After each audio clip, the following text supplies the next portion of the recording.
الصلاۃ والسلام علی اشرف الخلق سیدنا محمد صلی اللہ علیہ وسلم وعلی آلہ واصحابہ اجمعین، اما بعد فاعوذ باللہ من الشیطان الرجیم، بسم اللہ الرحمن الرحیم۔ قال اللہ تبارک وتعالی فی القرآن العظیم، یا ایہا الذین آمنوا اتقوا اللہ ولتنظر نفس ما قدمت لغد واتقوا اللہ ان اللہ خبیر بما تعملون، صدق اللہ العظیم۔ درود شریف پڑھیں، اللہم صلی علی سیدنا و مولانا محمد وعلی آل سیدنا و مولانا محمد وبارک وسلم، صلاۃ و سلام علیک یا رسول اللہ، صلاۃ و سلام علیک یا حبیب اللہ صلی اللہ تعالی علیہ وسلم۔ قرآن شریف میں اللہ نے 28ویں پارے میں فرمایا، یا ایھا الذین آمنوا اتقوا اللہ ولتنظر نفس ما قدمت لغد، کہ اے ایمان والو اللہ سے ڈرو، اے ایمان والو اللہ سے ڈرو۔ ڈرنے کا مطلب کہ اللہ کی اطاعت کرو اور اس کے بتائے ہوئے راستے کے مطابق عمل کرو۔ اللہ نے ہمیں جس راستے پر چلنے کا حکم دیا ہے اس راستے پر چلنا ہی حقیقت میں اللہ سے ڈرنے کا ایک مطلب ہے۔ تو قرآن نے کہا اے ایمان والو اللہ سے ڈرو، وَلْتَنْظُرْ نَفْسٌ مَا قَدَّمَتْ لِغَدٍ، اور ہر نفس کو چاہیے کہ وہ دیکھے کہ اس نے آگے آنے والے دن کے لیے کیا بھیجا ہے۔ یعنی یہ ایک ایسا جملہ ہے کہ جس جملے کے ذریعے ہمیں اور آپ کو اندازہ ہو جاتا ہے کہ یہ آگے آنے والا دن کون سا ہے۔ آگے آنے والے دن سے مراد ہے قیامت کا دن، وَلْتَنْظُرْ نَفْسٌ مَا قَدَّمَتْ لِغَدٍ، کہ کل کے لیے اس نے کیا بچا کے رکھا ہے۔ عام طور پہ ہوتا یہ کہ ہم ایک دن جب پیسے کما لیتے ہیں تو پیسے کمانے کے بعد میں جب خرچہ کرنے کی نوبت آتی ہے تو ہم خرچہ کرتے تو ہیں، لیکن کل کے بارے میں سوچ کے کہیں نہ کہیں تھوڑے سے پیسے بچا کے رکھ دیتے ہیں کہ کہیں نہ کہیں کل کام آ جائیں گے۔ یہی کھانے کی کنڈیشن ہے، یہی اچھے لباس کی کنڈیشن ہے کہ اگر ہمارے پاس 2 لباس ہوتے ہیں تو ہم ایک استعمال کر لیتے ہیں، ایک کسی فنکشن کے لیے رکھ دیتے ہیں۔ تو یعنی ہم پوری زندگی دنیا کے حوالے سے ہر چیز کو سوچ کے چلتے ہیں کہ کل کام آ جائے گی، کل کام آ جائے گی، کل کام آ جائے گی۔ لیکن بالکل اسی انداز میں اگر ہم اپنی قیامت اور آخرت کے بارے میں سوچیں تو ہماری فکر ہی نہیں ہے، ہماری سوچ ہی نہیں ہے کہ مطلب کل کا بھی دن کوئی دن ہے، قیامت کا دن بھی کوئی دن ہے۔ قیامت کے دن کو ہم بالکل بھولے ہوئے ہیں، قیامت کے بارے میں ہمیں کبھی خیال ہی نہیں آتا ہے۔ کتنے سارے جنازے ہمارے کاندھوں سے گزر کے جاتے ہیں، قبرستان میں ہم جاتے ہیں، قبریں ہمارے سامنے، جنازے کی نمازیں ہمارے سامنے، سویم کی فاتحہ ہمارے سامنے، یہ سارے معاملات ہماری نگاہوں کے سامنے۔ ہر دن ہمیں موقع ملتا ہے یا ہر ہفتے ہمیں موقع ملتا ہے قبرستان جا کے فاتحہ پڑھنے کا، لیکن پھر بھی کبھی ہمیں یہ خیال نہیں آتا ہے کہ کہیں نہ کہیں کسی نہ کسی دن ہمیں بھی یہیں آنا ہے۔ قرآن کہہ رہا ہے ہر انسان کو چاہیے کہ وہ غور کرے کہ اس نے کل کے لیے کیا بھیجا ہے۔ دنیا صرف آج ہی نہیں ہے، اس کے بعد بھی ایک عالم ہے۔ یہ دنیا ہے لیکن فانی دنیا، مٹنے والی دنیا، فنا ہونے والی دنیا ہے۔ کل من علیہا فان ویبقی وجہ ربک ذو الجلال والاکرام، کہ یہ دنیا مٹنے والی ہے۔ اس کائنات میں جو بھی ہے سب مٹنے والا ہے، باقی رہنے والی صرف اللہ کی ذات ہے۔ 27ویں پارے میں سورہ رحمان میں کل من علیہا فان، کہ سب کچھ مٹنے والا ہے۔ یہ دولت، یہ عزت، یہ شہرت، یہ مال، یہ پیسے، یہ خاندان، یہ ذات، یہ برادری، یہ بلڈنگ، یہ حویلی، سب کچھ مٹنے والا ہے، کوئی چیز باقی رہنے والی نہیں ہے سوائے اللہ کی ذات کے۔ وَيَبْقَى وَجْهُ رَبِّكَ ذُو الْجَلَالِ وَالْإِكْرَامِ، اللہ کی ذات باقی رہے گی، ورنہ دنیا کی تمام چیزیں ختم ہو جائیں گی۔ جب دنیا کی تمام چیزیں ختم ہو جائیں گی تو ہمیں پھر اترانا کس چیز پہ ہے؟ ہمیں غرور کس بات پہ کرنا ہے؟ ہمیں برائی کس کے لیے کرنا ہے؟ ہمیں غیبت کیوں کرنا ہے؟ ہمیں اپنے آپ کو بڑا کیوں سمجھنا ہے؟ ہمیں کسی کے خلاف سازشیں کیوں کرنا ہے؟ چونکہ ہمیں مرنا ہے، ہمیں قبر میں جانا ہے، ہمیں منکر نکیر کو جواب دینا ہے، اللہ کے سامنے حاضر ہونا ہے، اپنے محبوب کے سامنے حاضر ہونا ہے۔ اگر ہماری برائی کی وجہ سے، ہماری غیبت کی وجہ سے، ہمارے نفاق کی وجہ سے، ہماری سازش کی وجہ سے، ہمارے غلط رویے کی وجہ سے، نماز چھوڑنے کی وجہ سے، ان تمام وجوہات کی بنیاد پر اگر ہمارے آقا صلی اللہ علیہ وسلم نے ہم سے چہرہ پھیر لیا، پھر کیا ہوگا؟ نہ خدا ہی ملا، نہ وصال صنم، نہ ادھر کے رہے نہ ادھر کے رہے۔ ہم صرف دنیا کی زندگی کو بہتر بنانے کے لیے اللہ سے دور جاتے ہیں۔ گھر بہتر ہو جائے، اللہ سے دور جا رہے ہیں۔ کام کر رہے ہیں، نماز کا وقت نہیں ہے، اللہ کو بھولے ہوئے۔ برائی کر رہے ہیں، اللہ کو بھولے ہوئے۔ ہمیں خیال ہی نہیں ہے کہ مرنا بھی ہے۔ ہم برائی کرتے ہیں، یہ سوچتے ہیں ہم جس کے بارے میں برائی کر رہے ہیں اسے اندازہ نہیں ہے یا اسے علم نہیں ہے. اگر اسے علم ہو بھی جائے تو وہ کیا کرے گا؟ ڈریں تو اس پروردگار سے جو ساری چیزوں کو جانتا ہے، جس کے لیے نہ اندھیرا ہے، نہ اجالا ہے، نہ دن ہے، نہ رات ہے، اس کے لیے سب برابر ہے. قرآن کہتا ہے واللہ یعلم ما تسرون وما تعلنون، پروردگار وہ بھی جانتا ہے جو تم اپنے سینوں میں رکھتے ہو اور وہ بھی جانتا ہے جو تم ظاہر کر دیتے ہو. وہ مالک ہے، وہ خالق ہے، پوری کائنات کو پیدا کرنے والا ہے. لیکن آج ہمارا مزاج کیا ہے؟ انسانوں کا مزاج یہ ہے کہ ہماری کوشش یہ ہے کہ ہماری دنیا بہتر ہو جائے. یہ ایک بہت اہم بات ہے اس وقت. ہم میں سے ہر انسان کا مزاج یہ ہے کہ ہماری دنیا بہتر ہو جائے، ہمارا گھر بہتر ہو جائے، ہماری بلڈنگ بہتر ہو جائے، کاروبار بہتر ہو جائے، ہماری اولاد پڑھ لکھ کے قابل بن جائے، ہمارا نام بہت زیادہ ہو، سماج میں برادری میں ہماری عزت ہو. بس ان ساری چیزوں کو، جن کے پاس پیسہ ہے وہ دنیا بہتر بنانے میں لگے ہیں، جن کے پاس دنیا کی ظاہری دولت نہیں ہے ان کی پوری توجہ ہے کہ دنیا کا مال حاصل ہو جائے، دنیا کی دولت حاصل ہو جائے. لیکن قرآن میں اور حدیث میں کہیں بھی آپ دیکھیے، ہمارے نبی کے زمانے سے، ہمارے نبی سے پہلے دوسرے نبیوں کی پوری زندگی اٹھا کر دیکھ لیے، کسی نبی نے کبھی اللہ کی بارگاہ میں مال و دولت کے لیے دعا نہیں کی. کبھی ہمارے نبی کی بارگاہ میں جو ہے مال کے لیے دعا نہیں کی گئی. اللہ کے محبوب صلی اللہ علیہ وسلم کی آپ پوری زندگی دیکھ لیجئے، غربت کی زندگی ہے. ظاہری طور پہ اللہ کے محبوب صلی اللہ علیہ وسلم نے پیٹ سے پتھر بھی باندھے، بھوکے بھی رہے، پیاسے بھی رہے، پھٹا لباس بھی پہنا. یہ کنڈیشن تھی. ایسا نہیں تھا معاذ اللہ کہ ہمارے نبی کے پاس پاور نہیں تھا یا دولت نہیں تھے. اللہ کے محبوب صلی اللہ علیہ وسلم نے فرمایا اے عائشہ، میں چاہوں تو یہ پہاڑ سونے کے بن جائیں، میرے ساتھ ساتھ چلیں. لیکن پھر بھی اللہ کے محبوب صلی اللہ علیہ وسلم نے پیٹ سے پتھر باندھے. کیوں؟ چونکہ اللہ کے محبوب صلی اللہ علیہ وسلم اپنی امت کو صبر سکھا رہے تھے کہ میری امت ایسا نہ ہو کہ جب غریبی کا دور آئے تو وہ پریشان ہو جائے، پیسے کم ہو تو وہ یہ سوچیں اللہ ہم سے محبت نہیں کرتا ہے، جن کے پاس زیادہ پیسے ہیں اللہ ان سے زیادہ محبت کرتا ہے. ایسا بالکل بھی نہیں ہے. یہ دولت آزمائش ہے. قرآن کا اعلان ہے انما اموالکم و اولادکم فتنہ. فتنے سے مراد آزمائش ہے کہ تمہارا مال اور تمہاری اولاد تمہارے لیے آزمائش ہے. اللہ کبھی دے کے آزماتا ہے، کبھی واپس لے کے آزماتا ہے کہ صبر کر سکتے ہو یا نہیں کر سکتے ہو. تو مال آزمائش ہے. کیسی آزمائش ہے کہ اللہ نے وہ مال دیا، اب اس مال کا استعمال آپ کی زندگی میں کیسا ہوتا ہے. اس مال کے ذریعے آپ غرور کرتے ہو، اس مال پر آپ اتراتے ہو، اس مال کا غلط استعمال کرتے ہو، اس مال کا ناجائز استعمال کرتے ہو، اس مال کو صرف اپنی زندگی میں خرچ کرتے ہو، اللہ اور رسول کے حکم پر خرچ نہیں کرتے ہو، یا اس مال کو شراب اور جوئے میں خرچ کرتے ہو. آخر اس مال کا استعمال کیا ہو رہا ہے؟ اللہ مال دے کے بھی آزماتا ہے. بالکل اسی انداز میں اللہ اولاد دے کے بھی آزماتا ہے. اولاد دے کے کیسے آزماتا ہے؟ کہ ہماری اولاد غریبوں کی مدد کا ذریعہ ہے. ہم نے یہ سوچ لیا ہماری پیٹ کے پیچھے 4 بیٹے ہمارے جوان ہیں، اب ہم جس پہ چاہیں گے ظلم کر لیں گے، ہم جس کو جو چاہیں گے کہہ دیں گے. ہمارے پاس 5 بچے، ہم جس کو چاہیں گے محلے میں مار لیں گے. نہیں، مال اور اولاد یہ آزمائش ہے، اللہ نے دی ہے. یہ غرور کرنے کے لیے نہیں ہے، اترانے کے لیے نہیں ہے، اپنے آپ کو بڑا سمجھنے کے لیے نہیں ہے. یہ آزمائش ہے. ان کا استعمال اگر اچھا ہوگا تو اللہ نے وعدہ فرمایا لئن شکرتم لازیدنکم، کہ میری نعمتوں پر شکر ادا کرو گے تو اضافہ کر دوں گا. میری نعمتوں کا شکر ادا کرو گے تو نعمتوں کو زیادہ کر دوں گا، اور اگر ناشکری کرو گے تو کیا ہوگا؟ نعمتوں سے محروم بھی کر دوں گا، اور قیامت کے دن تمہیں جہنم کا عذاب بھی دوں گا. جوانی نعمت ہے اللہ کی، ہماری دولت اللہ کی نعمت ہے، اولاد اللہ کی نعمت ہے، پیسے اللہ کی نعمت ہے، جوانی اللہ کی نعمت ہے، بہت عظیم نعمت ہے. آپ پوچھیں ان سے کہ جو اپنے بستر پہ لیٹیں، جو اٹھ نہیں سکتے ہیں اس وقت میں، سوچتے تو ہیں نماز پڑھنے چلے جاتے ہیں، سوچتے تو ہیں شاید ہمیں ہفتے میں ایک ہی دن مسجد میں جانے کا موقع مل جاتا، جمعے کی نماز مل جاتی، سوچتے تو ہیں عیدگاہ میں جانے کا موقع مل جاتا، نماز کا موقع مل جاتا. لیکن آج کنڈیشن یہ ہے کہ بستر سے ہل بھی نہیں سکتے، اٹھ بھی نہیں سکتے، کچھ بھی نہیں کر سکتے. تو آپ کو نہیں لگتا ہے کہ جوانی بہت بڑی نعمت ہے اللہ کی؟ بہت بڑی نعمت ہے جوانی اللہ کی. انسان کی زبان سلامت ہو، اس کی آنکھوں کی روشنی سلامت ہو، اس کے کان سلامت ہو، اس کے ہاتھ اور پیر سلامت ہو، چین کی نیند، وہ بستر پہ سو جاتا ہو، صبح اٹھ جاتا ہو، اس سے بڑی نعمت ہو ہی نہیں سکتی کوئی. آپ اندازہ لگائیے اگر رات میں کسی انسان کے پیٹ میں درد ہو جائے تب اسے اس رات کا احساس ہوتا ہے کہ وہ میرے لیے کتنی عظیم رات تھی کہ جس میں پوری رات سو گیا تھا، نہیں سے پیٹ میں درد نہیں تھا. سمجھ رہے ہیں آپ؟ جوانی بہت بڑی نعمت ہے. تو اللہ نے جتنی چیزیں دی ہیں، جتنی نعمتیں دی ہیں ان نعمتوں کا شکر ضروری ہے.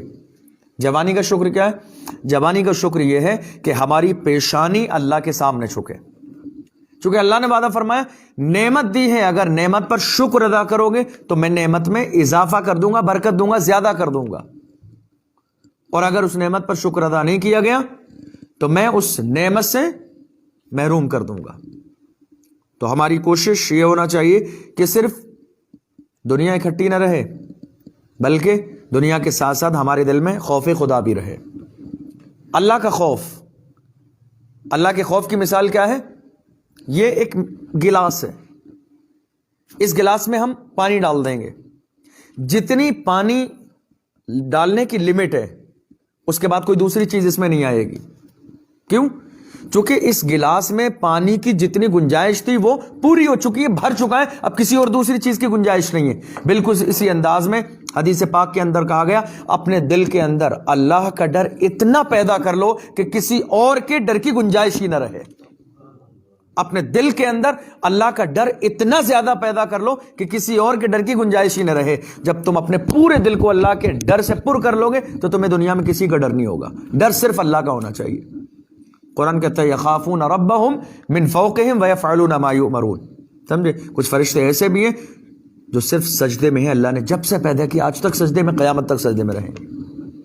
کچھ رکوع میں ہیں اور وہ اللہ سے ہر وقت ڈرتے رہتے ہیں کہ کہیں پکڑ نہ کر لی جائے، اور ان تمام چیزوں کو وہ فالو کرتے ہیں جس چیز کا اللہ نے انہیں حکم دیا ہے. اللہ نے ہمیں دنیا کی ساری نعمتیں دی لیکن اس کے باوجود ہماری زبان پر شکوہ ہے. انسان کے پاس گھر بھی نہ ہو، مال و دولت بھی نہ ہو، کچھ نہ ہو، اس کے اپنے وجود کا سلامت ہونا دنیا کی سب سے بڑی نعمت ہے. اس سے بڑی کوئی مالداری نہیں ہے. اس کے پاس نہ دولت ہو، نہ مال ہو، نہ گھر ہو، نہ بلڈنگ ہو، نہ حویلی ہو، نہ گاڑی ہو، کوئی چیز نہ ہو، انسان کے اپنے وجود کا سلامت ہونا یہ دنیا کی سب سے بڑی نعمت ہے. آپ دیکھیے اللہ کے رسول صلی اللہ علیہ وسلم نے کیا فرمایا. اس وقت ایک بہت بڑا سوال مسلمانوں کی زبان پر ہے، لوگوں کی زبان پر ایک بہت بڑا سوال ہے. عام طور پر جن کے ایمان کمزور ہیں وہ ہمیشہ پریشان ہو جاتے ہیں، علماء کرام کے سامنے ایک سوال لے کے آتے ہیں کہ ہم تو نماز بھی پڑھتے ہیں، ہم روزے بھی رکھتے ہیں، ہم اللہ کو راضی بھی کرتے ہیں، ہم بزرگوں کو بھی یاد کرتے ہیں، لیکن ایسا کیوں ہے کہ ساری پریشانی ہماری زندگی میں آ رہی ہیں؟ اور جنہوں نے اللہ کو مانا ہی نہیں، جو اللہ کو ایک ہی نہیں مانتے، اللہ کے سامنے سجدہ بھی نہیں کرتے ہیں، ان کی آپ زندگی دیکھ لیجیے. جو مسلمان ہی نہیں ہے ان کی زندگی دیکھ لیجیے. بہت خوشی کی ہے، کیا بات ہے اللہ ہم سے ناراض ہو گیا، کیا بات ہے اللہ ہماری طرف دیکھتے ہی نہیں ہے، کیا بات ہے. یہ ایک بہت بڑا سوال اس وقت دنیا کے لوگوں کے ذہن میں کہ ہم مسلمان ہیں، ایمان والے ہیں، نماز پڑھتے ہیں، سارے کام کرتے ہیں، پھر بھی ہم پریشان ہیں، وجہ کیا ہے؟ اللہ کے رسول صلی اللہ علیہ وسلم نے اس سوال کا جواب 1450 سال پہلے دے دیا تھا. ہمارے نبی نے اس سوال کا جواب 1450 سال پہلے دیا تھا. اللہ کے محبوب صلی اللہ علیہ وسلم نے فرمایا الدنیا سجن للمومن و جنت للکافر. میرے نبی نے فرمایا دنیا مومن کے لیے قید خانہ ہے، دنیا مومن کے لیے قید خانہ ہے اور کافر کے لیے جنت ہے. دنیا مومن کے لیے قید خانہ ہے اور کافر کے لیے جنت ہے، اور مومن کے لیے جنت مرنے کے بعد ہے. ہمارے لیے یہ قید خانہ ہے ابھی، اور ان کے لیے جنت ہے. ہماری جنت مرنے کے بعد ہے، تو دنیا مومن کے لیے قید خانہ ہے. اب آپ مجھے بتائیے کیا دنیا میں کوئی انسان ایسا ہے جو قید خانے میں اپنی مرضی کے مطابق زندگی گزار سکتا ہو؟ کھانا اس کی مرضی کا ملتا ہو، لباس اس کی مرضی کا ملتا ہو، پانی اس کی مرضی کا ملتا ہو، چین اور سکون اس کی مرضی کا ملتا ہو؟ نہیں، اس کی مرضی کا کوئی بھی چیز نہیں ملتی ہے، بلکہ جیل میں کتنی پریشانیوں کا سامنا ہوتا ہے ہم اور آپ سب جانتے ہیں. تو یہی مثال میرے نبی نے دی الدنیا سجن للمؤمن و جنت الکافر. فرمایا دنیا مومن کے لیے قید خانہ ہے، تم قید خانے میں ہو. جب قید خانے میں ہو تو خواہشات پوری کرنے کی کوشش مت کرو، بس یقین کر لو قید خانے میں ہو. اللہ کی رضا میں راضی رہو، جو اللہ نے دیا ہے اس پر شکر ادا کرو، شکوہ مت کرو. کیونکہ اللہ نے تمہیں جتنا دیا ہے اپنے سے نیچے والوں کو دیکھو، کسی کو اللہ نے اتنا بھی نہیں دیا ہے. شکوہ مت کرو، صابر بنو، قناعت والی زندگی گزارو. قناعت کا مطلب ہوتا ہے اللہ نے جو دیا ہے اس پر راضی ہیں، جو اللہ نے دیا ہے اس پر صابر ہیں، اللہ نے جو دیا ہے اس پر شاکر ہیں.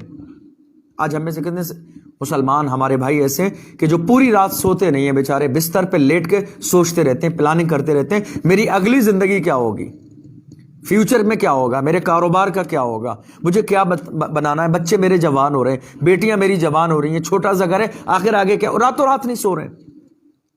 ہمارے آپ کے سوچنے سے کچھ نہیں ہوتا ہے، ہوتا وہی ہے جو اللہ چاہتا ہے، ہوتا وہی ہے جو اللہ چاہتا ہے۔ اگر ہماری اولاد بڑی ہو رہی ہے، جوان ہو رہی ہے، تو آپ یقین رکھیے اللہ کی ذات پر، ایمان رکھیے، اللہ نے جب اولاد دی ہے تو اس کا انتظام بھی اللہ کے ذمے میں ہے۔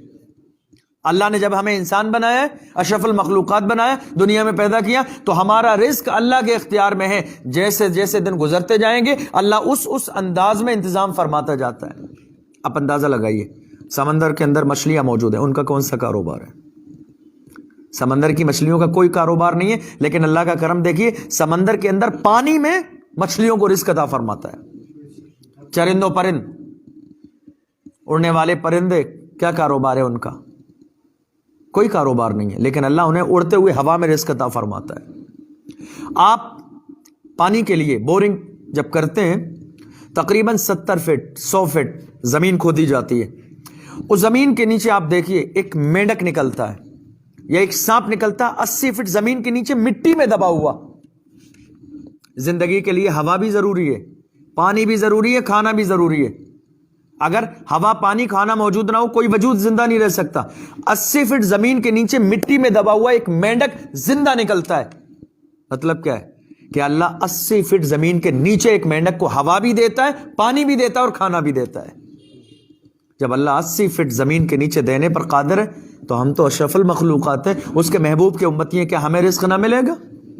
ہمیں غم اس کے لیے نہیں کرنا ہے کہ اگلا زمانہ کیا ہوگا، اللہ کی ذات پر بھروسہ کر کے اللہ پہ چھوڑ دیجئے، اللہ بہتر تدبیر فرمانے والا ہے۔ بس دنیا کی زندگی میں نہیں بلکہ آخرت کی زندگی بہتر بنانے کی کوشش کریں۔ اللہ کے محبوب نے فرمایا دنیا مومن کے لیے قید خانہ ہے۔ قید خانے کے اندر مرضی کے مطابق زندگی نہیں ملتی ہے، قید خانے میں تو بس جیسی زندگی گزر رہی ہے گزار لو۔ قید خانے سے جب باہر نکلو گے تو مرضی تمہاری چلے گی۔ قید خانے سے جب ہم باہر نکلیں گے تو مرضی ہماری چلے گی۔ بالکل یہی میرے نبی نے فرمایا، اگر دنیا کی زندگی تم اللہ کی مرضی کے مطابق گزارو گے تو آخرت والی زندگی تمہاری مرضی کے مطابق ہوگی، اور اگر دنیا کی زندگی تمہیں اپنی مرضی کے مطابق گزارنا ہے تو قیامت کے دن تمہاری مرضی نہیں چلے گی، پھر مرضی پروردگار کی چلے گی۔ اس کی مرضی ہوگی تو جہنم میں ڈالے گا، اس کی مرضی ہوگی تو جنت عطا فرمائے گا۔ حضرت ابوبکر صدیق رضی اللہ عنہ کے مکان پر کچھ صحابہ اکرام بیٹھے ہوئے تھے۔ حضرت ابوبکر صدیق رضی اللہ عنہ نے پینے کے لیے پانی منگایا اور پانی کے ساتھ شہد بھی دیا گیا۔ جب آپ نے اسے منہ کے قریب کیا تو حضرت ابوبکر صدیق رضی اللہ عنہ بے اختیار رونے لگے، بہت روئے، اتنا روئے کہ سامنے بیٹھنے والے سب کی آنکھوں میں آنسو آ گئے، سب رونے لگے۔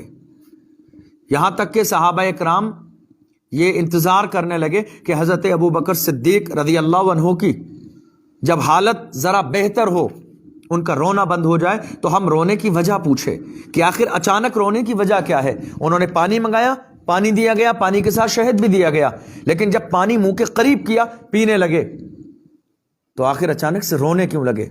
کافی دیر کے بعد جب حضرت ابوبکر صدیق خاموش ہو گئے تو لوگوں نے کہا کہ ابوبکر آپ نے پانی مانگا، آپ کو پانی اور شہد دیا گیا، رونے کی وجہ کیا تھی؟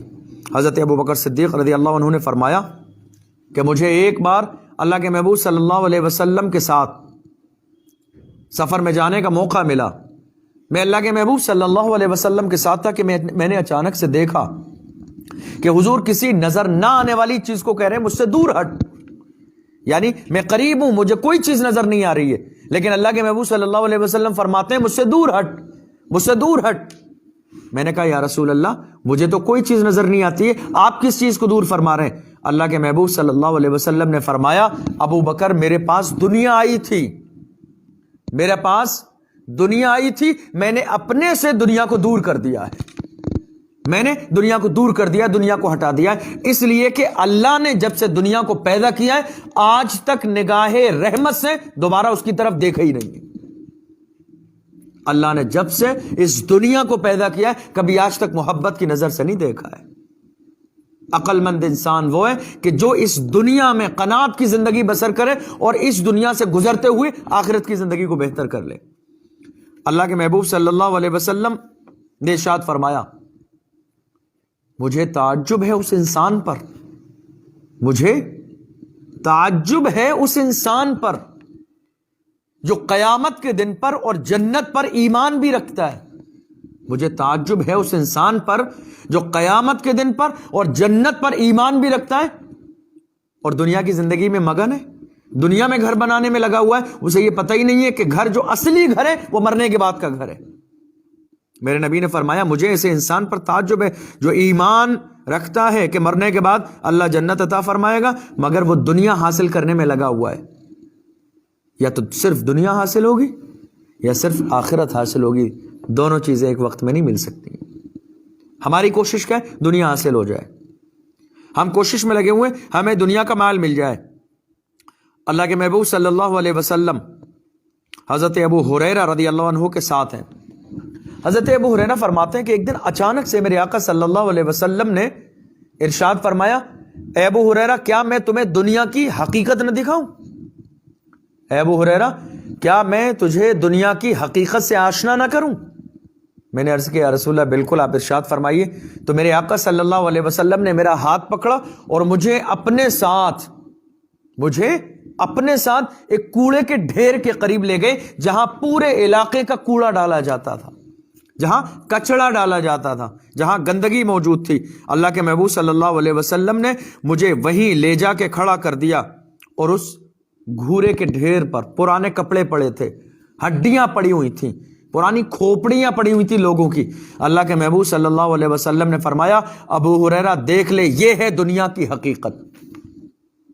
کچڑے کے ڈھیر کے قریب میرے آقا صلی اللہ علیہ وسلم نے مجھے لے جا کے کھڑا کر دیا اور فرمایا، ابو ہریرہ دیکھ لے، یہ ہے دنیا کی حقیقت۔ یہ کچڑے میں پڑے ہوئے پھٹے پرانے کپڑے دیکھتا ہے، یہ کون سے کپڑے جانتا ہے؟ یہ تجھ سے پہلے بادشاہ پہنا کرتے تھے، یہ ان کا لباس ہے جو آج کچڑے کے ڈبے میں پڑا ہوا ہے۔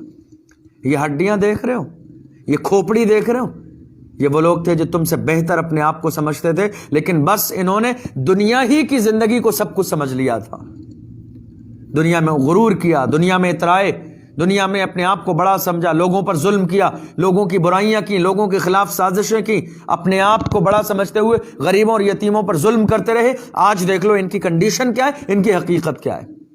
میرے نبی نے حضرت ابو ہریرہ سے فرمایا، دیکھ لو یہ ہے دنیا کی حقیقت۔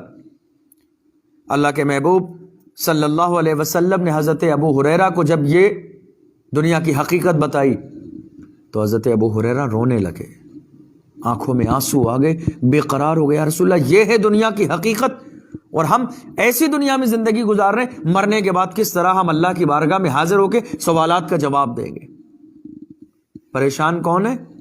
جن کو رسول اللہ نے دنیا ہی میں جنتی ہونے کی بشارت دی ہے۔ اور میرے نبی نے صرف دنیا ہی میں جنتی ہونے کی بشارت نہیں دی، بلکہ اتنی بھی بشارت دی ہے کہ جنت میں بھی بہت سارے محل ہیں، تم میرے پڑوسی بن کے دنیا سے جنت میں جاؤ گے۔ اتنی بڑی خوشخبری اللہ کے محبوب صلی اللہ علیہ وسلم نے دی ہے، مگر ان کا عالم کیا ہے کہ اس دنیا کی حقیقت کو جاننے کے بعد رو رہے ہیں، آنسو بہا رہے ہیں، آنسو بہا رہے ہیں۔ کیا ہوگا؟ ہم ایسی دنیا میں جی رہے ہیں جس کی کوئی قرار نہیں ہے، جس کا کوئی وجود نہیں ہے، جس کی کوئی انتہا مطلب جو ہے کوئی ایسی اچھی چیز نہیں ہے کہ جس کی طرف اللہ نظر کرم فرمائے۔ اللہ نے جب سے پیدا کیا ہے محبت کی نظر سے ایک بار بھی نہیں دیکھا ہے۔ حضرت عیسیٰ علیہ السلام نے فرمایا کہ دنیا کو معبود بنا کر اس کے بندے نہ بن جاؤ، دنیا کو معبود بنا کر اس کے بندے نہ بن جاؤ۔ اس کا مطلب یہ کہ اس وقت دنیا میں ہم میں سے بہت سے ایسے لوگ ہیں کہ جن کے لیے دنیا ہی کی زندگی سب کچھ ہے، دنیا کی زندگی سب کچھ ہے۔ انہوں نے دنیا ہی کی زندگی کو سب کچھ سمجھ لیا ہے، گھومنا پھرنا، پارٹی کرنا، برتھ ڈے منانا، دوستوں کے ساتھ جانا، ادھر ادھر گھومنا، موسم کے مزے لینا، صرف اپنی زندگی کو انہوں نے یہی سمجھ لیا، بس یہی زندگی ہے۔ دنیا کی رنگینیوں کو سب کچھ سمجھ لیا ہے، ناچنے اور گانے کو سب کچھ سمجھ لیا ہے، ڈھول اور باجے کو سب کچھ سمجھ لیا ہے، ڈی جے پر ناچنے کو دنیا کی جو ہے نعمتیں اور سرور سمجھ لیا ہے کہ ہمارے دل کو سکون ملتا ہے اس سارے موسم سے۔ اگر تمہارے دل کو ناچنے اور گانے، ڈی جے اور باجوں سے سکون ملتا ہے تو یقین جانو تو تمہارے اندر جو ہے ایمان کی کمی ہے، کمزوری ہے ایمان کی۔ ورنہ قرآن کہتا ہے الا بذکر اللہ تطمئن القلوب، لوگوں کے دلوں کو تو اللہ کے ذکر سے سکون ملتا ہے، نہ کہ ڈی جے اور ڈبوں سے، نہ کہ گھومنے پھرنے سے، نہ کہ پارٹیز کرنے سے، نہ کہ اسلام کی مخالفت کرنے سے، نہ کہ پیغمبر اعظم صلی اللہ علیہ وسلم کی سنتوں کو چھوڑ دینے سے سکون ملتا ہے۔ ایک ایمان والے کے دل کو اللہ کے ذکر سے سکون ملتا ہے۔ حضرت عیسیٰ علیہ السلام نے فرمایا دنیا کے بندے نہ بن جاؤ، دنیا کے بندے نہ بنو کہ اس کی عبادت کرنے لگ جاؤ، سب کچھ دنیا ہی کو سمجھ لو کہ جو کچھ ہے دنیا ہی ہے بس۔ آج ایسے ہی تو ہوتا ہے، ہم جب اپنے آپ کو بڑا سمجھنے میں قدم آگے بڑھاتے ہیں تو ہم اپنے آپ کو اتنا بڑا سمجھ لیتے ہیں کہ اب ہمیں مرنا ہی نہیں ہے، ہمیں اب مرنا ہی نہیں ہے، اب ہمیں قبر میں جانا ہی نہیں ہے، اب ہمیں اس مٹی میں جانا ہی نہیں ہے۔ ہم سے بڑے بڑے رستم جیسے پہلوان اس دنیا میں آئے اور مٹی میں ملا دیے گئے۔ سکندر ذوالقرنین جیسا دنیا کا عظیم سپر پاور بادشاہ جب اس دنیا میں آیا، انتقال کا وقت قریب آیا تو کہا جب مجھے کفن پہناؤ تو کفن سے میرے ہاتھ باہر نکال دینا اور پورے شہر میں مجھے گھمانا۔ وزیروں نے کہا حضور یہ نئی بات ہمیں سمجھ میں نہیں آئی، آخر ایسا کیوں؟ آپ نے فرمایا چونکہ دنیا جانتی ہے کہ سکندر ذوالقرنین کے پاس دنیا کی بہت دولت ہے، کفن سے میرے ہاتھ باہر اس لیے نکال کے پورے شہر میں میرے جنازے کو گھمانا تاکہ دنیا جان لے کہ دنیا کا اتنا بڑا بادشاہ جا رہا ہے، خالی ہاتھ جا رہا ہے، کچھ لے کے نہیں جا رہا ہے۔ اللہ اکبر۔ ہم دنیا کی رنگینیوں میں مگن ہیں، ہم نے دنیا کی زندگی کو سب کچھ سمجھ لیا ہے، گھر بنا لیا، خوش ہو گئے ہم کہ بس ہماری زندگی کا مقصد پورا ہو گیا۔ ہم نے بیٹی کی شادی کر دی، لوگ بیٹے اور بیٹی کی شادی کر کے بولتے ہیں اب ہم اپنے فرض سے ادا ہو گئے۔ کون سے فرض سے؟ کون سے؟ یہ تو دنیا کا فرض ہے، دنیا کا فرض۔ بیٹی کی شادی یہ دنیاوی فرض ہے۔ اللہ نے جو چیز فرض فرمائی ہے اس سے تو تم اس وقت تک بری نہیں ہو سکتے جب تک کہ تمہارے دل کی دھڑکنیں زندہ ہیں۔ اللہ کا فرض تو مکمل ہو ہی نہیں سکتا جب تک کہ ہم دنیا میں زندہ ہیں اور سلامتیں ہماری ساتھ چل رہی ہے۔ اللہ کے محبوب صلی اللہ علیہ وسلم کی پوری زندگی آپ دیکھیے۔ حضرت عیسیٰ علیہ السلام نے کہا دنیا کے بندے نہ بن جاؤ، آپ نے فرمایا اپنا خزانہ اس ذات کے ہاں جمع کرو جو کسی کے خزانے کو ضائع نہیں کرتا ہے۔ کیا فرمایا؟ اپنے خزانے کو، اپنی دولت کو، اپنے مال کو اس کی بارگاہ میں جمع کر دو جو کسی کے خزانے کو ضائع نہیں ہونے دیتا ہے، برباد نہیں ہونے دیتا ہے۔ تم جیسا جمع کرو گے اس سے 70 گنا زیادہ وہ بدلے میں تمہیں عطا فرمائے گا۔ اپنا خزانہ اس ذات کے ہاں جمع کرو جو کسی کی کمائی کو ضائع نہیں کرتا ہے۔ دنیاوی خزانوں کے لیے تو خوف و ہلاکت ہے، مگر جو خزانے خدا کے یہاں جمع کر دیے جاتے ہیں وہ نہ کبھی تباہ ہوں گے نہ برباد ہوں گے۔ ہم دنیا میں پیسے جمع کر دیتے ہیں بینک کے اندر، بینکیں چلی جاتی ہیں یا نہیں چلی جاتی ہیں؟ بینک کا حساب گڑبڑ ہو جاتا ہے، بینک کا سسٹم گڑبڑ ہو جاتا ہے۔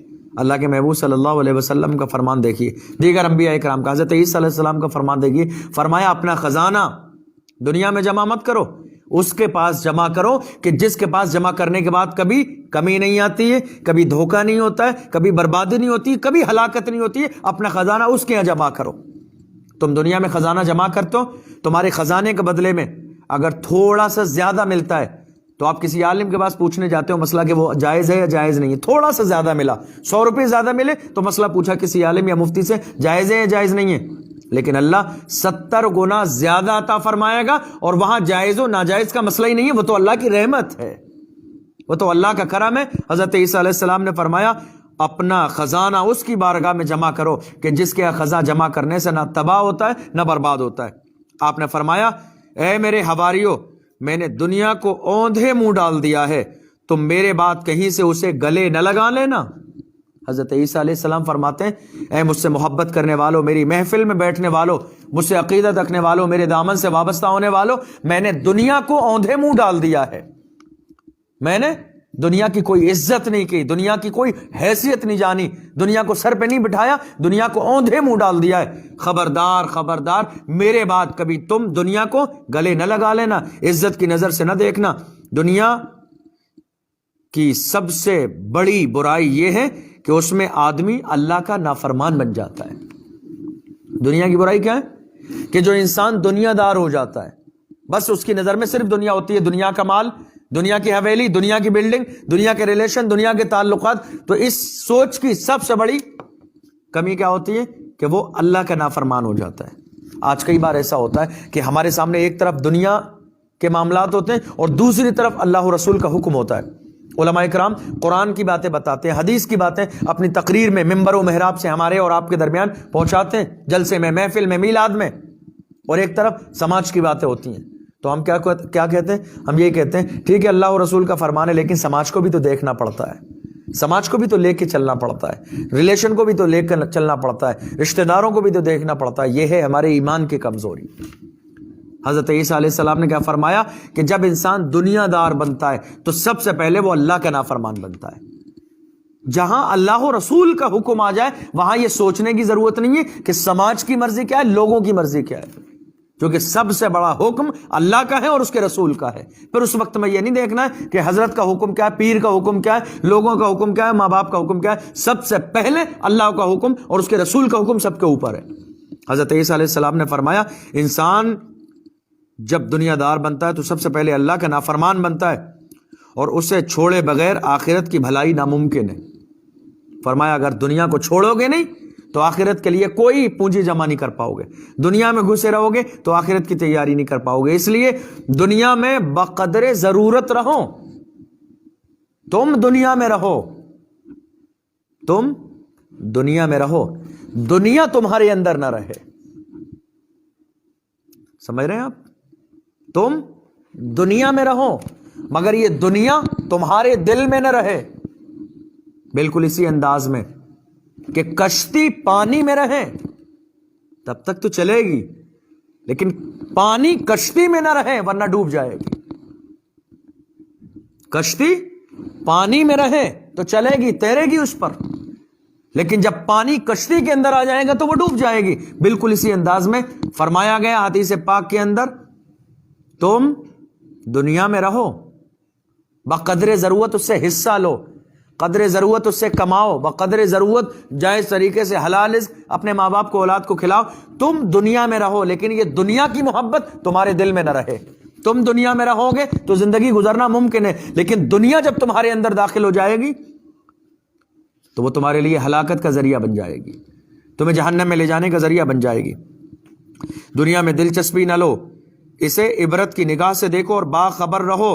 دنیا کی محبت ہر برائی کی جڑ ہے اور ایک لمحے کی خواہش نفسانی اپنے پیچھے ایک لمبی شرمندگی چھوڑ جاتی ہے۔ اس جملے پر واقعی غور کرنے والی بات ہے۔ ایک لمحے کی لذت، اس دنیا میں ایک لمحے کی لذت انسان کے لیے بہت لمبی شرمندگی چھوڑ کے جاتی ہے۔ آج یہی تو ہو رہا ہے، آپ دیکھ لیجیے ہماری زندگی میں انسان چند لمحات کی لذت کے لیے غلط قدم اٹھا دیتا ہے اور پھر پوری زندگی افسوس کرتا ہے، پوری زندگی پچھتاتا ہے، پوری زندگی اپنے دل کے اندر شرمندہ ہوتا ہے، نادم ہوتا ہے وہ کہ کاش میں نے یہ چند لمحے کی لذت کے لیے یہ غلط قدم نہیں اٹھایا ہوتا، چند لمحے کی میں نے اس لذت کے لیے یہ غلط قدم نہیں اٹھایا ہوتا۔ آپ نے فرمایا دنیا کی چند لمحے کی لذت انسان کو پوری زندگی کی شرمندگی میں مبتلا کر دیتی ہے۔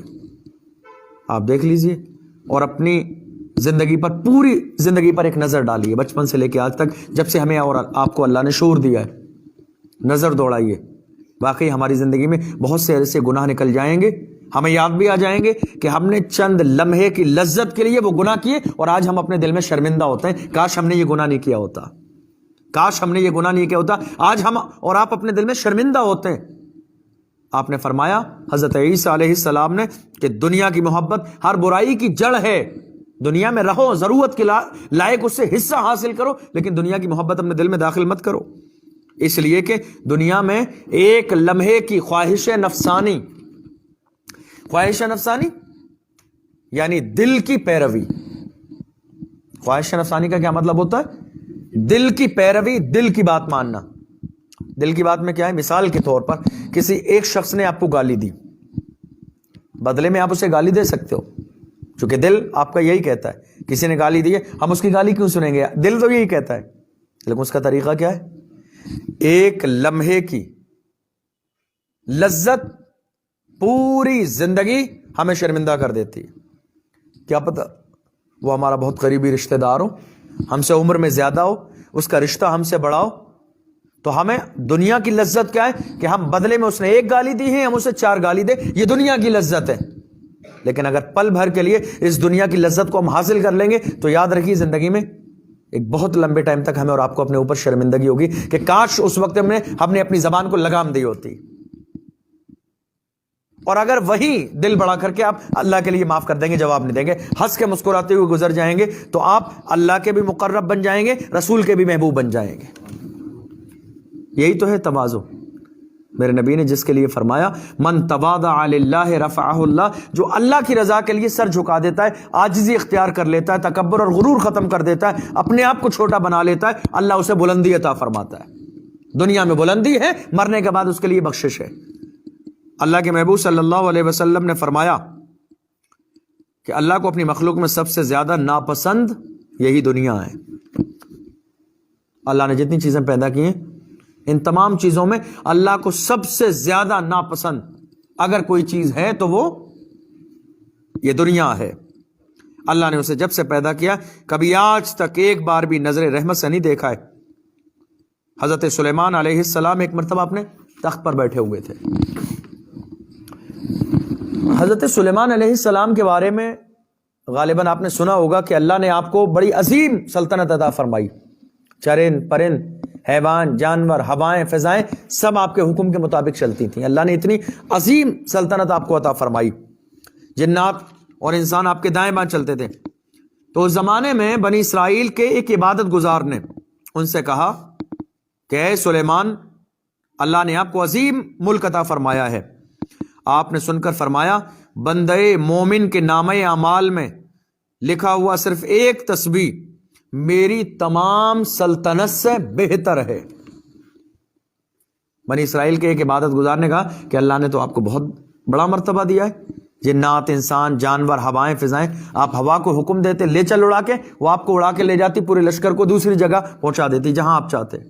جنات آپ کے قبضے میں, تمام جانور آپ کی بارگاہ میں حاضر ہوتے. یہ کنڈیشن, اتنی بڑی حکومت عطا فرمائی. جب ایک بنی اسرائیل کے عبادت گزار نے کہا کہ آپ کو تو اللہ نے بڑا نوازا ہے, تو آپ نے فرمایا یہ میری ساری حکومت ایک طرف, اور ایک ایمان والا ایک بار تسبیح پڑھ لیتا ہے اور اس کا جو ثواب اس کے نامہ اعمال میں لکھا جاتا ہے وہ میری پوری سلطنت سے افضل ہے.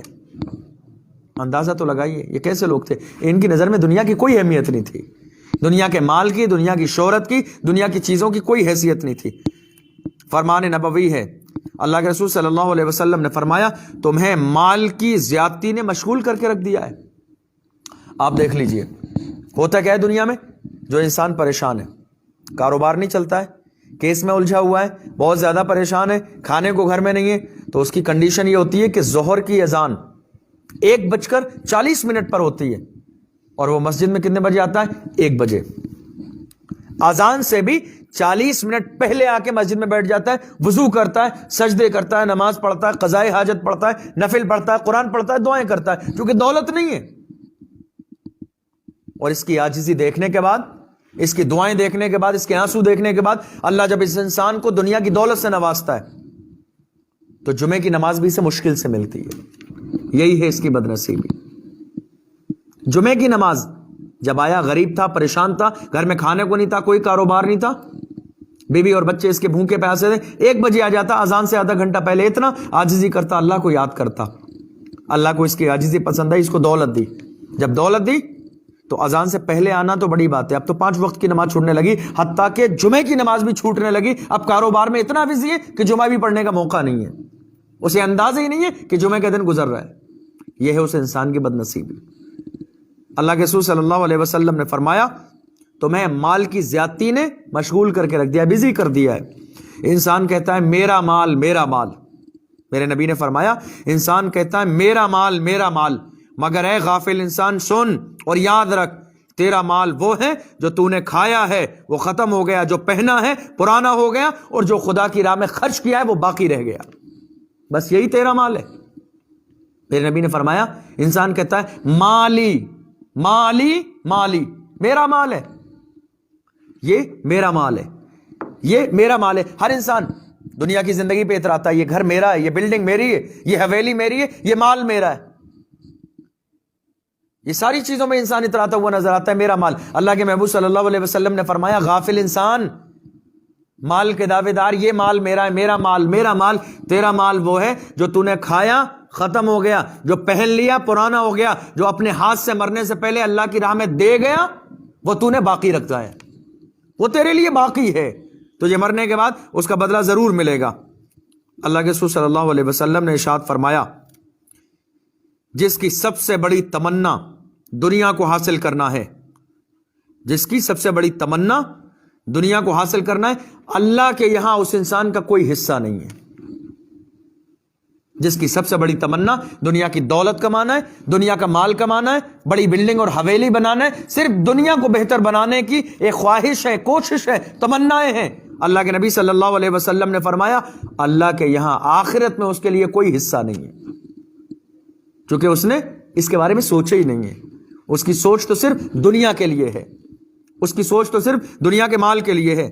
اللہ تعالیٰ ایسو دلوں پر 4 چیزوں کو مسلط کر دیتا ہے، یعنی کہ جو صرف دنیا کو بہتر بنانے میں، جو انسان صرف دنیا کو بہتر بنانے میں لگا رہتا ہے، اللہ کے یہاں اس کا کوئی حصہ نہیں ہے، اور اللہ اس شخص کے اوپر 4 چیزیں مسلط کر دیتا ہے۔ دائمی غم، یاد رکھیے، جو انسان صرف دنیا کو حاصل کرنے کی تمنا کرتا ہے، یاد بھی رکھیے اور آگے اس کو شیئر بھی کیجئے۔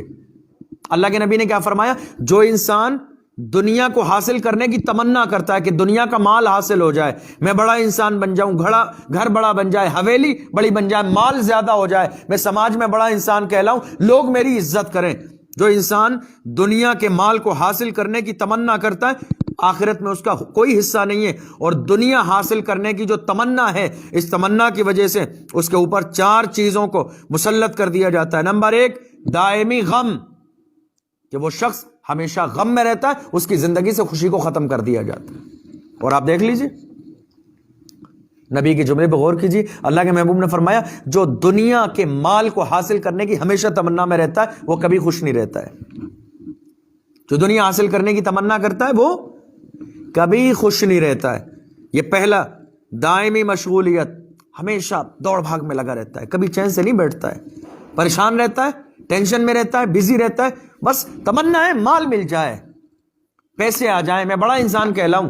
سامنے والے کے گھر میں سنگ مرمر ہے، میرے گھر میں بھی سنگ مرمر ہونا چاہیے، اس کی سامنے حویلی بنی ہے، میری بھی حویلی بننا چاہیے، اس کے بچوں کے پاس 4 ویلر ہے، میرے گھر میں بھی 4 ویلر ہونا چاہیے۔ ان تمام چیزوں میں تو کوشش کرتا ہے، کاش کہ اس نے کوشش کسی نمازی کو دیکھ کے کی ہوتی کہ یہ 5 وقت کی نماز پڑھتا ہے، میں 5 وقت کے علاوہ تہجد کی بھی نماز پڑھوں گا، تو اس کی دنیا بھی کامیاب ہوتی، آخرت بھی کامیاب ہوتی۔ میرے نبی صلی اللہ علیہ وسلم نے فرمایا جو دنیا کے مال کو حاصل کرنے کی تمنا کرتا ہے اس کی کنڈیشن یہ ہے کہ اس کے اوپر 4 چیزیں مسلط کر دی جاتی ہیں: ہمیشہ کا غم، ہمیشہ کی مشغولیت، دائمی فقر۔ دائمی فقر کا مطلب ہوتا ہے ہمیشہ کی محتاجی۔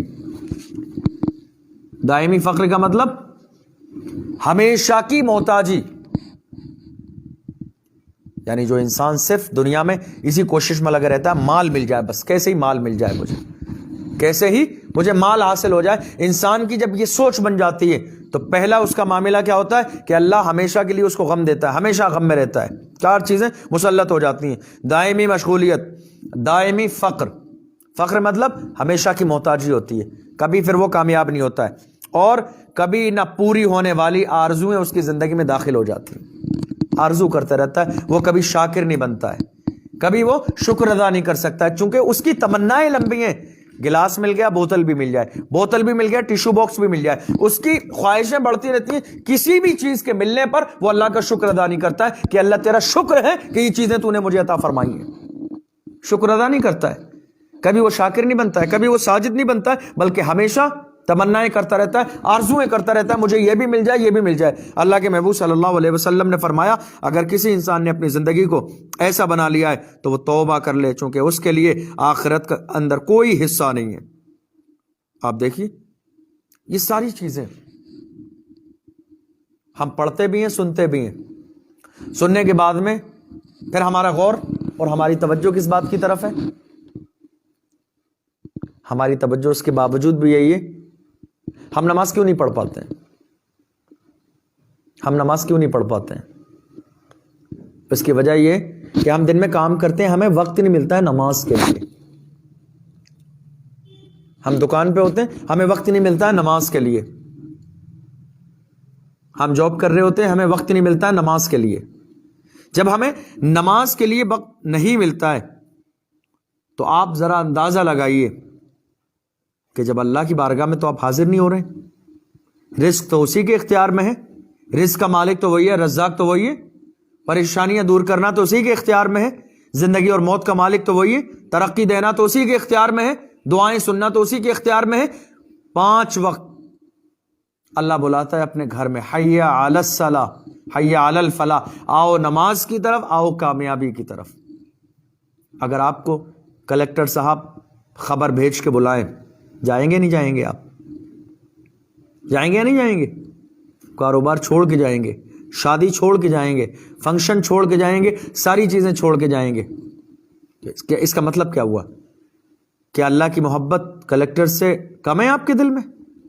کہ 5 بار اللہ کی طرف سے بلایا جا رہا ہے، اس کے باوجود بھی ہمیں 10 منٹ کے لیے، 10 منٹ 15 منٹ کے لیے کاروبار چھوڑ کے اللہ کے گھر میں آنے کا موقع نہیں مل رہا ہے.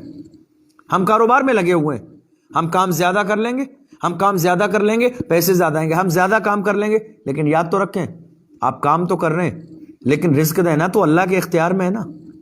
یہ ضروری تو نہیں ہے نا کہ ہر کام کرنے والے کو رزق مل جائے. کتنے لوگ ہیں جو 20 سال سے لگے ہوئے ہیں، آج تک دنیا میں کامیاب نہیں ہوئے.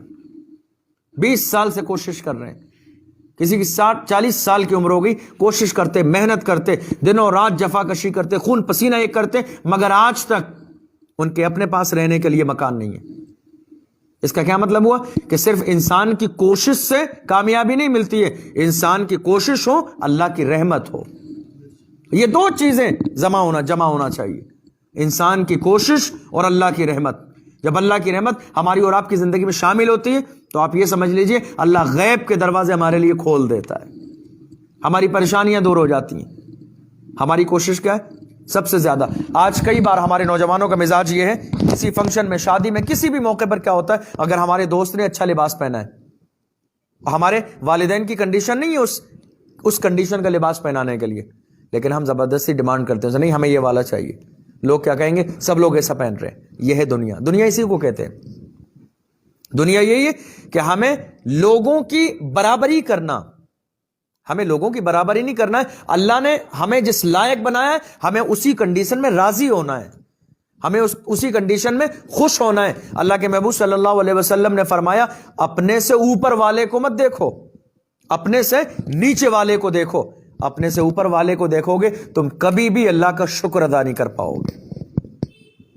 اپنے سے اوپر والے کو دیکھو گے، مثال کے طور پر آپ کی کنڈیشن، آپ کی حیثیت 5 لاکھ کی ہے، اگر آپ 20 لاکھ والے کو دیکھو گے تو یہ کہہ ہی نہیں سکتے اللہ تیرا شکر ہے تو نے مجھے 5 لاکھ دیے، بلکہ آپ کی دعا کیا ہوگی؟ اے اللہ میرے پاس 5 ہیں، اس کے اوپر پاس تو 20 ہیں، تھوڑا اور اللہ کرم فرما دے، ذرا جو ہے کام اور بڑا ہو جائے تو مجھے جو ہے میرے 25 ہو جائیں.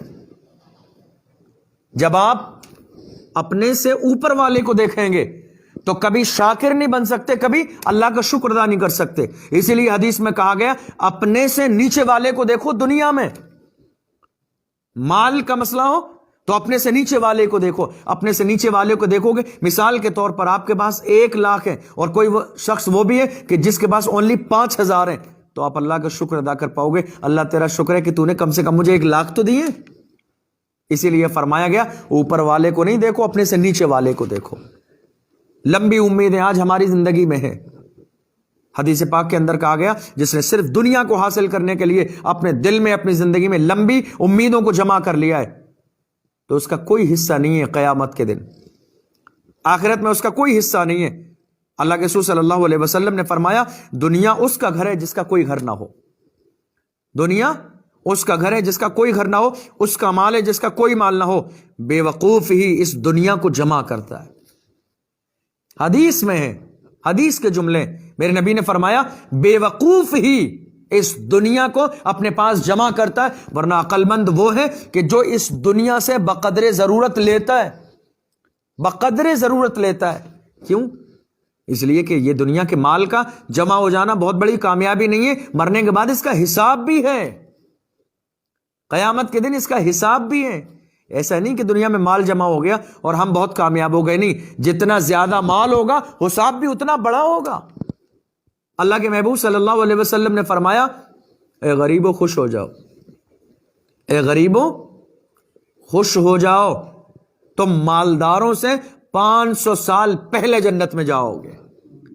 اے غریبو خوش ہو جاؤ، تم دنیا میں غریب ہو، تمہارے پاس گھر نہیں ہے، مکان نہیں ہے، دولت نہیں ہے، پیسہ نہیں ہے، مال نہیں ہے، جائیداد نہیں ہے، اسٹیٹس نہیں ہے، بڑے لوگوں کے درمیان تمہیں بیٹھنے کو نہیں ملتا ہے، پریشان مت ہو، اداس مت ہو، تم چھوٹے لوگوں میں رہو، تم غریبی کی زندگی گزار کے جب جاؤ گے دنیا میں 60-70 سال کی زندگی میں تمہارے مزے ہوں یا نہ ہوں، لیکن قیامت کے میدان میں مزے تمہارے ہی ہوں گے۔ قیامت کے میدان میں عزت تو تمہاری ہوگی، تم مالداروں سے، امیروں سے، ثروت والوں سے، دولت والوں سے، بلڈنگ اور حویلی والوں سے 500 سال پہلے جنت میں جاؤ گے۔ آخر ان غریبوں نے ایسا کون سا عمل کیا ہے؟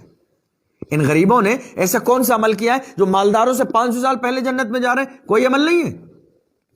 مالداروں سے 500 سال پہلے جنت میں اس لیے جا رہے ہیں چونکہ جس کے پاس مال زیادہ ہے وہ 500 سال حساب و کتاب میں مشغول رہے گا، وہ حساب دے گا، وہ حساب میں الجھا رہے گا، ہر لمحے کا حساب دینا ہے۔ قرآن کا اعلان ہے یوم تشہد علیہم السنتہم وایدیہم وارجلہم بما کانوا یعملون۔ قرآن عظیم کا اعلان ہے قیامت کے دن تمہاری زبان تمہارے خلاف گواہی دے گی، ہماری اپنی زبان۔ ایسا نہیں کہ دنیا میں کوئی انسان کی گواہی کی ضرورت ہے، اللہ کے یہاں کسی کی گواہی کی ضرورت نہیں ہے، ہمارے اپنے جسم کے اعضاء گواہی دیں گے۔ اگر ہم نے دنیا میں ایک جملہ کسی کے خلاف بولا ہے، غیبت کی ہے، ایک جملہ، میرے نبی نے فرمایا غیبت کرنے والا جنت میں نہیں جائے گا۔ مسلم شریف کی حدیث ہے لا يدخل الجنت قطات، غیبت کرنے والا جنت میں نہیں جائے گا، نبی کا فرمان ہے۔ کیا سوچ رہے ہیں؟ پیغمبر کی زبان سے نکلنے والے جملے، میرے نبی نے کہہ دیا بس کہہ دیا۔ پیغمبر جو زبان سے جملہ نکالتے وہی ہماری تقدیر ہوا کرتی ہے، میرے نبی کی زبان سے جو جملہ نکلتا ہے وہی حدیث ہے، وہی دین ہے، وہی اسلام ہے، وہی قانون ہے، وہی سسٹم ہے، وہی نظام ہے۔ میرے نبی نے فرمایا لا يدخل الجنت قطات، غیبت کرنے والا، ایک جملہ کسی کے خلاف اس کی پیٹھ کے پیچھے بولنے والا جنت میں نہیں جائے گا۔ قرآن کہہ رہا ہے ہمارے جسم کے حصے، ہمارا وجود ہمارے خلاف گواہی دے گا۔ کیا ہم اس گناہ میں ملوث ہیں یا نہیں؟ ہم کبھی بھی کسی کے سامنے کہہ دیتے ہیں۔ حضرت عائشہ صدیقہ، آپ اندازہ لگائیے غیبت کیا ہے۔ ایک چھوٹے قد کی عورت کہ جس کی لمبائی کم تھی، میرے نبی کی بارگاہ میں مسئلہ پوچھنے آئی، مسئلہ پوچھ کے جب واپس جانے لگی، اللہ کے محبوب صلی اللہ علیہ وسلم سے حضرت عائشہ صدیقہ نے کہا یا رسول اللہ یہ عورت بہت چھوٹی تھی، اس کی لمبائی بہت کم تھی۔ اللہ کے محبوب صلی اللہ علیہ وسلم نے فرمایا عائشہ تم نے اس عورت کی غیبت کی ہے۔ اللہ اکبر۔ اندازہ لگائیے، ہم یہ سوچ لیتے ہیں نا کہ فلاں شخص یہ غلطی کرتا ہے تو اس لیے ہم کہہ رہے ہیں، فلاں شخص یہ گناہ کرتا ہے اس لیے ہم کہہ رہے ہیں، فلاں شخص کے اندر یہ عیب موجود ہے اس لیے ہم کہہ رہے ہیں۔ جو عیب ہے اسی کو بیان کرنا غیبت ہے، جو عیب ہے اسی کو بیان کرنا غیبت ہے، اور اگر وہ عیب نہ ہو تو اس کو بیان کرنا الزام ہے۔ جو عیب ہے اس کو لوگوں کے درمیان بیان کرنا یہ غیبت ہے، اور اگر عیب نہ ہو اس کو بیان کرنا الزام ہے، اور یہ دونوں ہی صورتیں حرام ہیں، الزام بھی حرام، غیبت بھی حرام۔ میرے نبی نے فرمایا غیبت کرنے والا جنت میں نہیں جائے گا۔ اپنے آپ کو بڑا سمجھنے والا، غرور اور تکبر کر کے زمین پہ اترانے والا، غرور کرنے والا اللہ کو پسند نہیں ہے۔ دکھاوا کرنے والا، کسی کے خلاف سازش کرنے والا، کسی کی بے عزتی کرنے والا، کسی کی عزت داؤ پہ لگانے والا، اللہ کے رسول صلی اللہ علیہ وسلم نے فرمایا تم دنیا میں کسی کو عزت دو گے اللہ تمہیں قیامت کے میدان میں عزت عطا فرمائے گا، دنیا میں بھی عزت دے گا، مرنے کے بعد بھی عزت دے گا۔ اگر تم کسی مسلمان کی پیٹھ کے پیچھے اس کی بھلائی کے ساتھ ذکر کرو گے، اس کے ساتھ بھلائی کا ارادہ کرو گے، بخاری شریف کی حدیث ہے کہ جب تک ایک مسلمان اپنے مسلمان بھائی کے بارے میں اچھا سوچتا ہے، اس کی پیٹھ کے پیچھے اس کی مدد کرنے کی کوشش کرتا ہے، تو اللہ بھی اس بندے کی مدد کرنے کی تیاری میں لگ جاتا ہے، بلکہ اللہ اس کی مدد فرماتا ہے۔ جبکہ بندہ اپنے مسلمان بھائی کی اس کے پیٹھ کے پیچھے کوشش کرتا ہے مدد کروں، بھلائی کا ارادہ کرتا ہے اس کے لیے، تو اللہ اس ارادہ کرنے والے کی مدد فرماتا ہے۔ اندازہ لگائیے یہ غریب 500 سال پہلے جنت میں کیوں جائیں گے؟ چونکہ مالدار حساب و کتاب میں بزی ہوں گے، انہیں ہر پل کا حساب دینا ہے، برائی کا، غیبت کا، تکبر کا، اپنے آپ کو بڑا سمجھنے کا، غریبوں پر ظلم کا، ہر چیز کا حساب و کتاب دینا ہے۔ جب وہ اس طرح حساب و کتاب میں مشغول ہوں گے تو جو غریب ہیں اللہ انہیں جنت عطا فرمائے گا۔ میرے آقا صلی اللہ علیہ وسلم نے فرمایا تمہارے پاس ہے میرے صحابہ، آخری بات، اے میرے صحابہ تمہیں وقت سے کھانا نہیں ملتا ہے، پریشان مت ہو، پہننے کے لیے تمہارے پاس لباس نہیں ہے، پریشان مت ہو، اے میرے صحابہ رہنے کے لیے تمہارے پاس مکان نہیں ہے، پریشان مت ہو، میں ڈرتا تو اس وقت سے ہوں کہ جب تمہارے اوپر دنیا کی جو دولت ہے اس کے خزانے کھول دیے جائیں گے۔ جب دولت کے خزانے کھلیں گے تو تمہارے دل میں دنیا کی محبت اس قدر جمع ہو جائے گی کہ تم آخرت سے غافل ہو جاؤ گے، تم اللہ کو بھول جاؤ گے، اللہ کے نافرمان بن جاؤ گے۔ میرے نبی نے یہ اپنے صحابہ کو کہا تو، لیکن حقیقت میں میرے نبی نے صحابہ کے ذریعے یہ پیغام ہمیں دیا ہے۔ ہمارے نبی کے صحابہ تو ماشاءاللہ جنتی ہیں، قرآن نے ان کی جنت کا اعلان فرمایا جنتی ہونے کا، رضی اللہ عنہم ورضوا عنہ، وہ اللہ سے راضی ہوئے، اللہ ان سے راضی ہے۔ میرے نبی نے فرمایا اصحابی کالنجوم فبأیہم اقتدیتم اہتدیتم، میرے تمام صحابہ ستاروں کی طرح ہیں، ان میں سے جس کی پیروی کر لو ہدایت پا جاؤ گے۔ میرے نبی سامنے خطاب تو فرما رہے ہیں صحابہ سے، لیکن حقیقت میں یہ پیغام ہے آنے والی امت کے لیے کہ میں اس وقت سے ڈرتا ہوں جب تمہارے اوپر دنیا کے خزانے کھول دیے جائیں گے، دولت کے دروازے کھول دیے جائیں گے، اور تم دنیا کی دولت میں اتنا مگن ہو جاؤ گے کہ تم قیامت کے دن کو بھول جاؤ گے، اللہ کو بھول جاؤ گے، قبر کو بھول جاؤ گے۔ آج کنڈیشن یہی ہے، جس کے پاس جتنی زیادہ دولت ہے اسے اتنا بڑا شکر گزار ہونا چاہیے، اتنا بڑا متقی پرہیزگار ہونا چاہیے کہ اللہ تو نے مجھے سب کچھ دیا ہے، میں اس کے بدلے میں تیری بارگاہ میں آ کر شکر ادا کروں۔ اور آج یہ ہے کہ جس کے پاس جتنا زیادہ ہے وہ بالکل دین سے دور ہے، نماز کا پتہ نہیں، دین کا پتہ نہیں، اسلام کا پتہ نہیں۔ کئی بار تو اللہ ماشاءاللہ ایسے لوگ بھی ہیں کہ جو دنیا کی دولت کے نشے میں اسلام کے قانون کو بھی ہلکا سمجھے، مولانا لوگوں کی باتیں کہتے رہتے ہیں، یہ مزاج ہے، ہلکا سمجھ لیا۔ اللہ کے رسول صلی اللہ علیہ وسلم نے فرمایا دنیا مومن کے لیے قید خانہ ہے، لہٰذا ہم اور آپ قید خانے میں ہیں۔ جب قید خانے میں ہے تو ہمیں منمانی نہیں کرنی ہے، اپنی مرضی کے مطابق زندگی نہیں گزارنی ہے، بلکہ ہماری کامیابی، ایک اچھے انسان کی کامیابی یہ ہے کہ وہ اپنی پوری زندگی کو اللہ اور اس کے رسول کے حکم کے مطابق گزارے، اور ہمارا جسم سلامت ہے، زبان سلامت ہے، آنکھوں میں روشنی ہے، کانوں میں سننے کی طاقت ہے، ہاتھوں میں پکڑنے کی اور پیروں میں چلنے کی طاقت ہے۔ ہمارے لیے یہ دنیا کی سب سے بڑی نعمت ہے کوئی دنیا کا بڑا سے بڑا ڈاکٹر، انجینئر، ماہر، کوئی سرجن جو ایک آنکھ ویسی تیار کر دے جیسی آنکھ اللہ نے بنائی؟ کوئی بھی نہیں ہے۔ ایک انگلی ویسی تیار کر دے جیسی اللہ نے بنائی؟ نہیں۔ تو اندازہ لگائیے کہ آپ کی آنکھوں میں دیکھنے کی روشنی اللہ کی کتنی بڑی نعمت ہے، زبان حرکت کر رہی ہے کتنی بڑی نعمت ہے۔ آپ اپنے ہاتھ کا استعمال کرتے ہوئے 3 وقت منہ میں لقمہ لے جا کے منہ کے ذریعے، دانتوں کے ذریعے کھانا کھاتے ہیں، اور وہ آپ کی نلی کے ذریعے پیٹ میں جاتا ہے، کتنی بڑی نعمت ہے۔ اور آپ کو اس نعمت کا اندازہ نہ ہو تو آپ جا کے ہاسپٹل کا چکر لگائیے، کتنے سارے ایسے لوگ ہیں مہینے گزر گئے، نہ ہاتھ سے لقمہ پکڑنے کی طاقت ہے، نہ منہ چلانے کی طاقت ہے، نلی کے ذریعے، پائپ کے ذریعے جوس اور پانی پیٹ کے اندر جاتا ہے۔ اندازہ تو لگائیے، آپ ہاتھ سے روٹی کا لقمہ توڑ کے منہ میں اندر چبا کے کھاتے ہیں، اللہ کی کتنی بڑی نعمت ہے یہ۔ اور نئے سے بھی لوگ آپ کو نظر آ جائیں گے کہ جنہوں نے مہینے گزر گئے منہ سے کھانا نہیں کھایا ہے، ان کی زندگی کس طرح ہے بس یہ اللہ جانتا ہے۔ دعا کریں کہ اللہ ہمیں ایمان کی دولت سے مالا مال فرمائے، اللہ ہمیں دنیا کی محبت نہ دے، بس ہمیں دنیا میں اتنا اپنی فیملی کے لیے جائز انتظام کرنا ہے کہ جس میں جائز انداز میں ضرورتیں پوری ہوں۔